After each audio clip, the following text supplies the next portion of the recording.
What is going on, everybody? Welcome back to another review for Monday Night Raw. This one is from February 27th, 1995, and this is episode 100 of Raw's history. Let's get right into it, shall we? They open up with a new intro, not only the signature where they say the WWF is the worldwide leader in sports entertainment, but they also have a new intro for Monday Night Raw as well. Still the same theme song and sirens, but yeah, new logos, new everything for this episode 100. They might have had some of these logos recently that they introduced them, but this is the first time that I'm really seeing them on Raw. So I think they had like the blue. They changed it from like the red, or I think it was a red logo for Monday Night Raw. It's now like a bluish color, or not a bluish color. It is a blue color, but you get what I'm saying. Fuck it. Let's just keep going. Vince McMahon also not wearing the Raw suit. He's wearing a more business casual outfit. So even the announcer's doing something new for the 100th episode. We then get some words from Lex Luger, where he recalls his feud with Tatanka, starting back at SummerSlam, where he joined the Million Dollar Corporation. Tatanka attacked his mentor, Chief Jay Strongbow, so for their match, Luger will be accompanied by Chief Jay Strongbow. Tatanka comes out with Ted DiBiase, who is holding the Undertaker's urn. Tatanka cuts a quick promo before the match as well. Now, because I am able to fast forward these Tatanka and I guess Lex Luger matches, we get a 2-for-1 special here. I saw that there were 2 commercial breaks for this match. I can't even imagine who was able to put up with this. During the match, I saw that the Chief's headdress got ruined. Luger got distracted, like always, being an idiot, and he goes after Ted DiBiase. Meanwhile, Tatanka rolls out of the ring and just walks away to get counted out. They built this match as being a big deal, the blow off of this rivalry, and they ended with a countout. I don't understand what's going on there. And the 100th episode, that's what they were building this whole 100th episode around, was this match. And it looks like this feud is going to be continuing, unfortunately. Can Nitro already start already so he can go be on that show? They then show footage of a battle royal from a Superstars taping, showing when the King got sent out of the ring, he only landed on 1 foot, so he was hopping around the outside looking to get back in the ring. But Bret Hart came out and stomped on the foot that was on the ground, and that made Lawler drop to his other foot to officially be eliminated from the battle royal. As I as I read this back, I'm not sure why I wrote this down on my notes because they didn't really show the winner of this battle royal, so I'm not sure what this is about so far. So it looks like they're going to be bringing this feud back between Jerry Lawler and Bret Hart. And Bret Hart is doing something with Bob Backlund, I think, at WrestleMania. So I don't know what. So it's going to be. So I'm guessing it's going to be after WrestleMania. Owen Hart then comes out for a match against a jobber. He gets the win with the sharpshooter. Not much else to go over there. I'm not sure what he's doing at WrestleMania so far, unless I've already said what it is and I forgot about it already. Later, they get joined by Lawrence Taylor to address the situation with himself and Bam Bam Bigelow.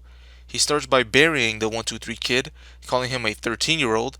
Says that he didn't embarrass Bigelow. Bam Bam embarrassed himself by losing to the 123 kid. Cornette asks if he's scared of Bigelow, but LT says that if he's scared, he calls the police, but we don't see any cops. So that was actually a pretty good line. You could tell that LT doesn't know who the fuck Jim Cornette is, because the next time that Cornette asks him a question, Lawrence Taylor just laughs and asks who that clown is. And then Bigelow joins them. Listen to how all of this played out.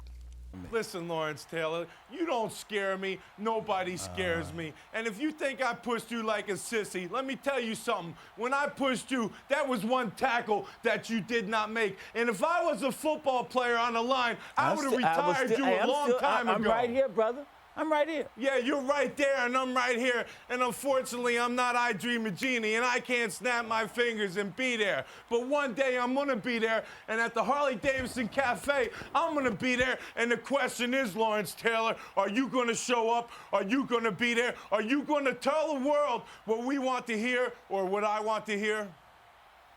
Hey, I'll be there, brother.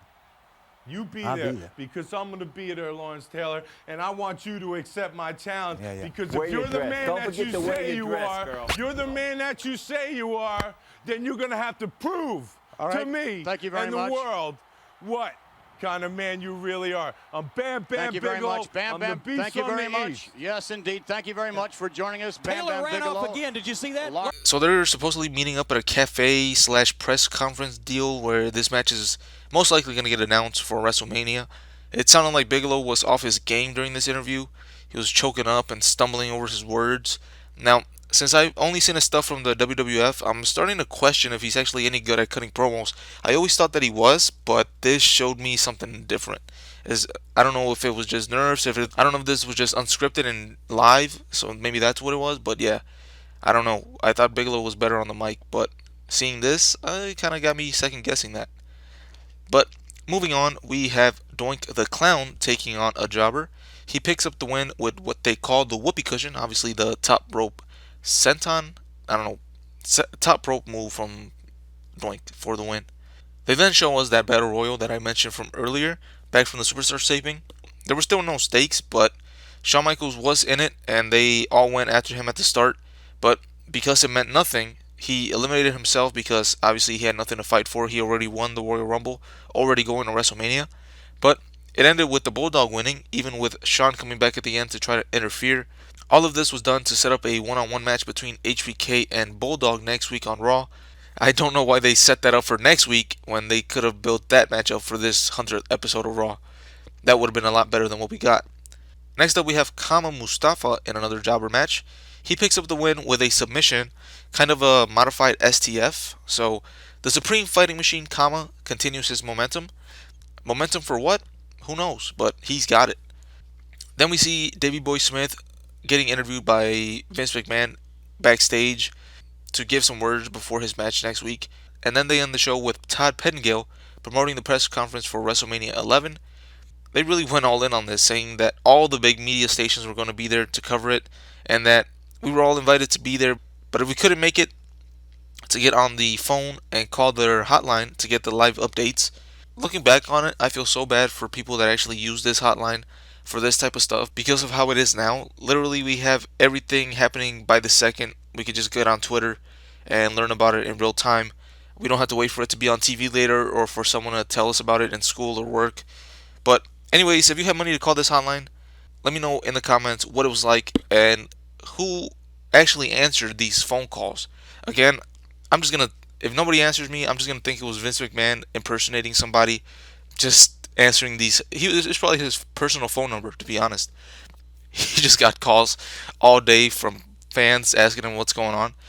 But yeah, to wrap up this review, I'm gonna give this episode a bad grade. Now, this is obviously just me, but there was nothing but jobber matches, and the main match was between two guys I have no interest in.